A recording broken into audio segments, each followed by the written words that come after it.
Supreme court में जनहित याचिकाएं तो कई दाखिल होती हैं, लेकिन एक ऐसी जनहित याचिका आई है जो शायद इससे पहले दुनिया भर में कहीं नहीं आई होगी।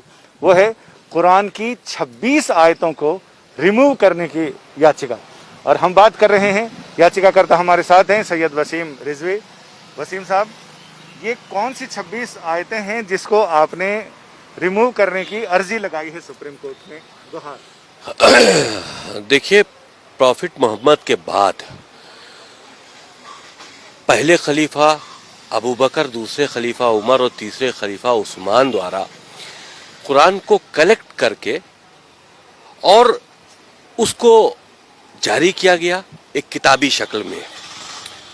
कुरान के अंदर कुछ आयतें ऐसी हैं जो आतंक को बढ़ावा देती हैं, वायलेंस टीचिंग हम कहें उसको एक तरह से, वो कुरान के अंदर इस तरह की बातें हैं और बहुत अच्छी बातें भी हैं जो इंसानियत के लिए हैं। तो अल्लाह के मैसेज दो तरह के नहीं हो सकते।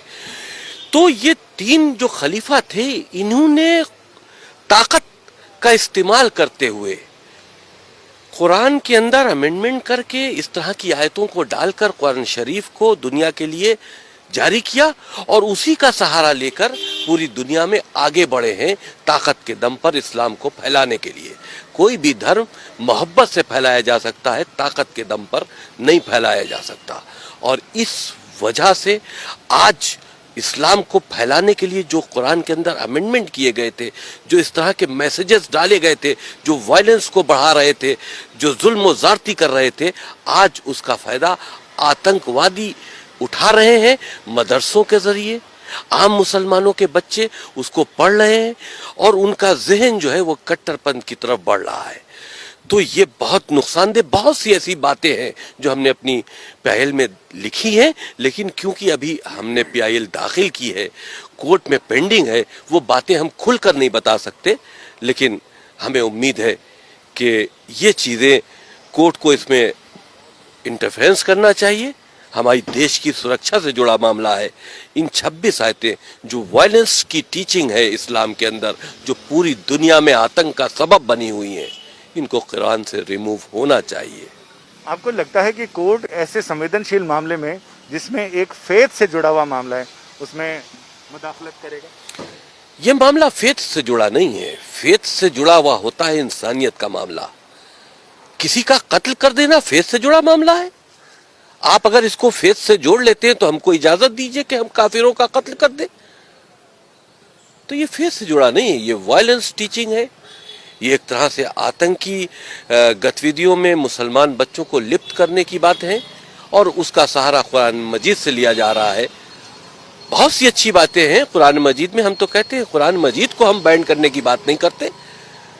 उसके अंदर जो वायरस खलीफाओं ने डाला है इस्लाम को आगे बढ़ाने के लिए ताकत के दम पर, उसको रिमूव करो, क्योंकि आज उसका गलत फायदा उठाया जा रहा है और मुसलमान बच्चों को आतंकवाद की तरफ लिया जाया जा रहा है। तो आपको लगता है कि जो किसी जमाने में इस्लाम की ताकत के बल पर इस्लाम को फैलाने की बात की जा रही थी, आज वही इस्लाम को कमजोर कर रहा है? जो बुनियादी शिक्षाएं हैं इस्लाम की इंसानियत के भले के लिए, जाहिर सी बात है जिस वक्त ये कुरान के अंदर अमेंडमेंट करके इस तरह के अल्लाह के नाम से मैसेजेस डाले गए जो हमने चैलेंज किए हैं, उस वक्त तो उनका मकसद यही होगा कि हम इसको अपनी ताकत से जोड़े। अल्लाह के मैसेज के नाम पर जिहाद क्या है? ये उस वक्त जिहाद था कि इस्लाम को फैलाना था। आज वो जिहाद का गलत इस्तेमाल हो रहा है, आतंकवादी जिहाद का इस्तेमाल कर रहे हैं। तो उस वक्त तो इस्लाम का दायरा बढ़ाने के लिए ये काम किया गया था, लेकिन आज इस्लाम उसी से बदनाम हो रहा है।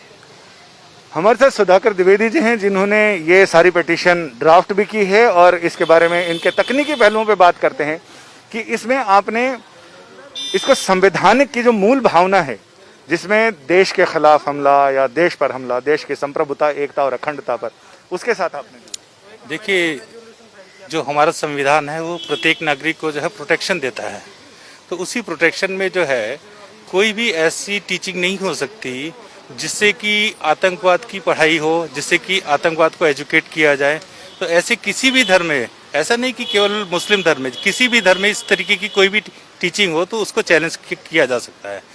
और हमारा संविधान इस चीज़ का अधिकार देता है कि अगर देश के खिलाफ कोई प्रॉक्सी वॉर के लिए कोई टीचिंग हो रही हो चाहे वो स्कूल एजुकेशन में हो या किसी भी तरीके की एजुकेशन में हो, तो उसको रिमूव करने का हमारा राइट है। और दूसरा कि इस्लामिक आतंकवाद इसमें सबसे ज़्यादा आगे जो है रहा है शुरू से पूरे विश्व में, और उसका सबसे ज़्यादा भुक्तभोगी जो है वो हिंदुस्तान रहा है। इसलिए हम लोग इसको इंडिया की सुप्रीम कोर्ट के अंदर इसको हम लोग चैलेंज कर रहे हैं, क्योंकि इससे रिलीफ जो है वो सुप्रीम कोर्ट दे सकती है और कोई रिलीजियस वो नहीं दे सकते। और इसमें कोई रिलीजियस इशू नहीं है, ये कोई धार्मिक उसको हमने कोई चैलेंज नहीं किया है। हमारा केवल इसके अंदर जो मेन ग्राउंड है वो यही है कि कोई भी ऐसी टीचिंग जो आतंकवाद को बढ़ाती हो, जो ह्यूमैनिटी के लिए खतरा हो, उसको रिमूव किया जाए। कुरान एक बहुत अच्छा ग्रंथ है, उसकी जितनी पॉजिटिव चीज़ें वो ज़रूर पढ़ाई जानी चाहिए, लेकिन जो चीज़ें इंसानियत के खिलाफ हो उनको रिमूव करने के लिए हमने इसमें प्रेयर की। आपका बहुत बहुत शुक्रिया। अमूमन इस तरह की याचिकाओं में कोर्ट ये कहता है कि आप अप्रोप्रिएट प्लेटफॉर्म पर इस मामले को लेकर जाएं और वहां अपने सबमिशंस दें। इसी को देखते हुए याचिकाकर्ता ने पहले ही देश के 57 ऐसे रजिस्टर्ड इस्लामिक संगठनों को इस याचिका की प्रति भेजी और उनसे ये कहा कि आपका जवाब इन 26 आयतों पर क्या है, जवाब अभी तक मिला नहीं है। लिहाजा ऐसे में उम्मीद की जा रही है कि अगले हफ्ते शायद ये मामला सुनवाई के लिए सुप्रीम कोर्ट की चौखट पर पहुंच जाए। कैमरामैन अनुराग सक्सेना के साथ संजय शर्मा, दिल्ली, आज तक।